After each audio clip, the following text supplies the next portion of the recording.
সংবাদ মাধ্যমক ধন্যবাদ দিছোঁ। আজি আমি AWDC উপমুখ্য কাৰ্যবাহী সদস্য অফিস আমি ওপেনিং কৰিছোঁ পাঞ্জাবাৰীত। আমি ৱেবছাইটো আমাৰ AWDCৰ ৱেবছাইটো ওপেনিং কৰা হ'ল আৰু আমাৰ অসমৰ যিমান আদিবাসী চাহ জনগোষ্ঠী ৰাইজৰ কাৰণে আমি অফিসখন বনোৱা হৈছে আৰু আমাৰ কাম এতিয়া ৱেবছাইটত যিকোনো কাম হ'লে আপোনালোকে গোটেই ৰাইজে ৱেবছাইটত চাবলৈ পাব আৰু আমি এই অফিসত যেতিয়া আহিব আমাক ৰাইজে পাব। ইয়াত আমাৰ OSD থাকিব, PA থাকিব, আমাৰ EM সকলো থাকিব। ইয়াতে আমাৰ লখৰাত অফিস আছেই, তাত সৰু অকণমান আছে, সেইটো কাৰণে আমি এটা সেপাৰেটকৈ অফিস লোৱা হৈছে, ৱেবছাইট খোলা হৈছে ইয়াত।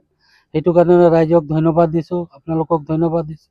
ইয়াৰ পৰা এতিয়া গোটেই অসমৰ কাম আমাৰ আদিবাসী ডেভেলপ কাম ষ্টাৰ্টিং হ'ব আৰু ইয়াৰ পৰাই আমি কাম কৰি যাম বুলি আশাবাদী।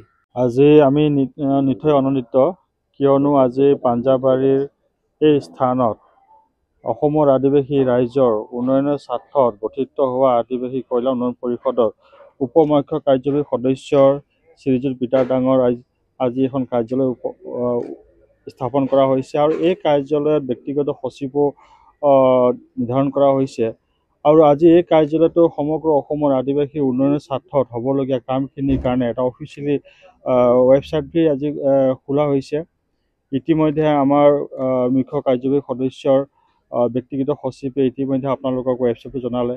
আপোনালোকৰ যোগেদি সমগ্ৰ অসমৰ আদিবাসীক আমি জনাব বিচাৰিছোঁ যে তেওঁলোকৰ আগন্তুক সময়ত অসম চৰকাৰৰ দ্বাৰা হ'বলগীয়া উন্নয়নমূলক কাম কাজসমূহ নিয়াৰিকৈ এইখন কাৰ্যালয়ৰ পৰা কৰা হ'ব।